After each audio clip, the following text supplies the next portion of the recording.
Welcome guys to my FPL Gameweek 15 team selection. In this video, we're going to look at how my team fared in the first midweek fixtures of the season as we look at how my team is shaped up going into Gameweek 15. This video is proudly brought to you by myself, FPL.CARNAGE, in association with GW15. So let's go right into it. In Game Week 14, I had Sanchez in goal. Unfortunately, he didn't start, just like I called in my last video. Jorgensen got the start. Although Chelsea didn't keep clean sheet, I was really glad about that because it would have been really hard to see Chelsea keeping a clean sheet and Sanchez not being in goal. So 0 points from Sanchez. I do not have a backup goalkeeper, so I didn't have anyone to come up from him. Robinson was my first defender in Game Week 14. He played Brighton yesterday, got an assist in the 3-1 win against Brighton, got 1 bonus point as well, so 6 points from him. Saliba played at home to Man United in midweek fixtures, scored a goal and kept a clean sheet, plus 3 bonus points, so 15 points from him.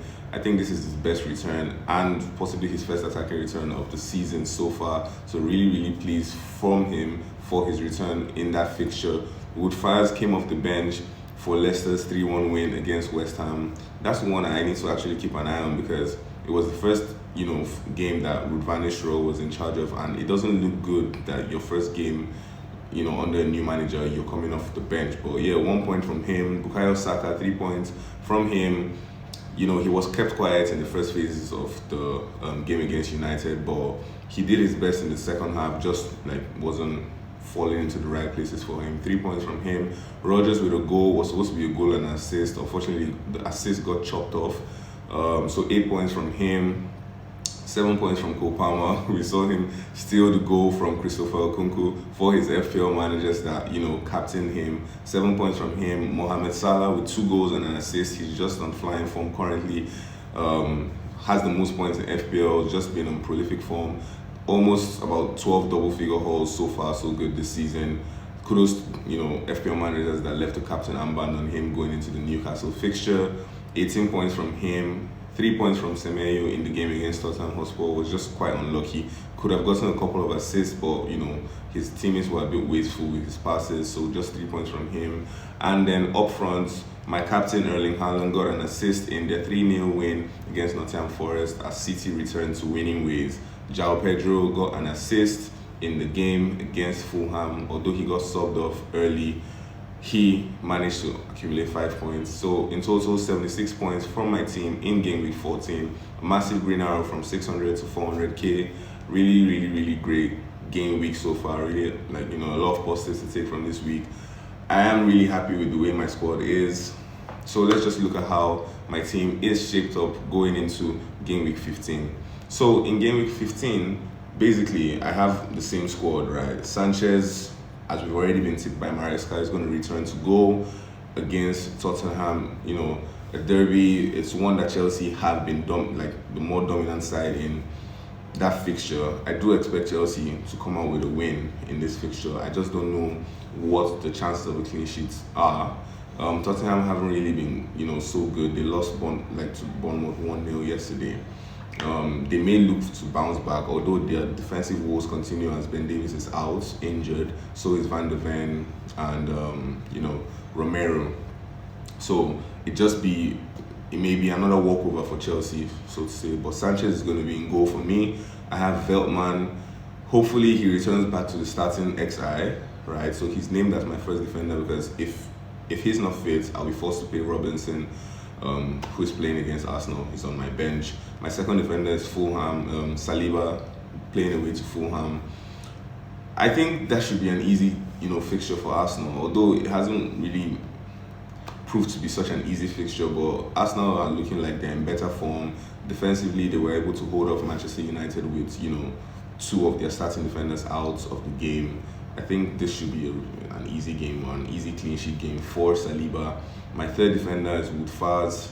I don't have an option. I'm trying as much as possible not to have to start Robinson because I think this game could really go either way. And if Arsenal, put on keep putting in the goals, then it's going to be really terrible for Robinson owners. So Woodfars is going to start as my third defender going into Game Week 15. My first midfielder is going to be Cole Palmer.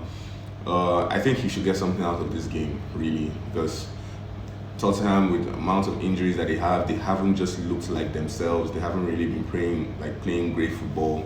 Apart from the 4-0 win against City, they have just been really terrible in their last 5 to 6 games. The only win they have gotten is the win against City. So I do back Palmer to get something out of that game against Tottenham. Rodgers at home, Southampton. It doesn't get better than this, for budget midfielders that we currently have around in the game. Although there are some worries that Rodgers may be rested. There was some, tips that he was going to be rested in the Brentford game, but we didn't see that happening. Which better game to rest, one of your key players than a game against Southampton, right? And they have Leipzig coming up in midweek, Champions League fixtures. He may be rested, so it's a bit like a worry for me there. But he is in my starting lineup for the moment. Saka away to Fulham, has a decent record against them. One of the possible captain options this week as well. I'll be looking to. I'm considering putting the captaincy, captain armband on him this week. He has a great record. Arsenal are playing, good football again. So he's in my team anyways. Salah, best player in the game, away to Everton, 12:30 fixture. I have, I don't really like captaining players that play 12:30 fixtures, just because if it goes wrong, it could just ruin your game week automatically. But then Liverpool are playing really well.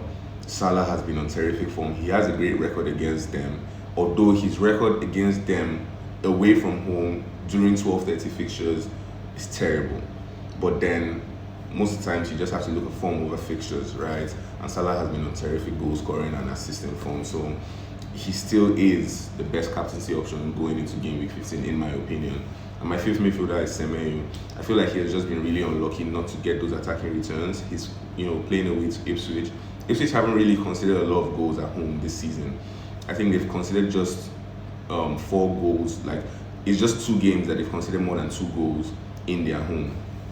Bournemouth are a really great attacking side. It will be a good game. I do think Semenyo is due a return, so this may just be the game for him. So he's going to be my 5th midfielder. And then up top, I have Haaland going away to Crystal Palace. I honestly don't know what to say about him at this point. I am frustrated, like I'm a frustrated Haaland owner at this point. I may be looking to move away from him this week, to be very honest. I have 2 free transfers. I may just move away from him. I have a lot of options in that attack. I have Watkins that's going to be playing, hosting Southampton. There's Ishak, some great goal scoring form. There's Cunha, there's Strand Larsen, there's Jackson with, beautiful away record as well. So I may just use one of my free transfers to move away from Haaland this week. My second attacker is João Pedro. Got an assist last night. He is going to be playing away to Leicester. He's nailed on penalty duties. We may see Welbeck come back into the squad. I think Pedro plays, a little bit more better when he plays in the attacking midfield role or supporting striker role, rather than the number 9 role that we saw him play yesterday. So, yeah, he's going to be my second attacker going into game week 15. I do have 2 free transfers, like I said. If I do move away from Erling Haaland, I would want to get a Liverpool defender going into this week. I am confused on whether I want to go for Virgil or Arnold. I think Virgil because of nailed minutes, but Arnold higher ceiling for attacking returns and potential clean sheets as well. It is a bit of a tricky one, but yeah, it's most likely going to be a Liverpool defender I'm going to be getting in. I haven't made my decision on which of them, but I am most certain that I may be moving away from Erling Haaland this week. So far my captaincy is on Mohamed Salah and my vice captain is on Saka. This may change before the deadline if I find more facts that, change my decision. So thank you guys for watching. If you have any comments, any questions, please leave them in the comment section. I'll do well to get back to them as quickly as I can. Once again, this video is brought to you by myself, FPL Carnage, in association with GW15.